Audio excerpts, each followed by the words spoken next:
ម្សិលមិញកូនចង់ឲ្យនាងខ្ញុំពីពណ៌នាពីខបង្កងនេះគឺជាស្ករត្នោតតែកូននេះគឺជាទឹកដោះគោខាប់បន្ទាប់មកកូនកោគ្នា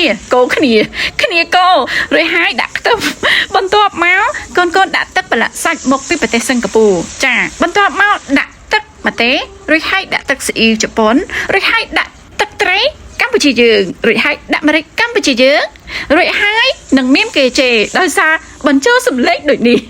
បងប្អូនហើយរួចហើយបងប្អូនដាក់តាហ៊ូចុចវាមករួចហើយបងប្អូនដាក់ជាមួយប៉េងប៉ោះជប៉ុនធម្មជាតិដែលយើងដាំផ្ទាល់ដៃឆ្ងាញ់ណាស់បងប្អូនអើយលឹងផ្អែមអត់ជូរអត់ហាងទេបន្ទាប់មកដាក់ជាមួយនឹងពងរួចហើយដាក់ជាមួយបង្កងកូនឆ្ងល់ថាអ្នកម្ដាយចាំបាច់បង្កងហ្នឹងយកទៅបំពងទៀតមានបានយកមកខអញ្ចឹងអត់ទេកូនបើសិនជា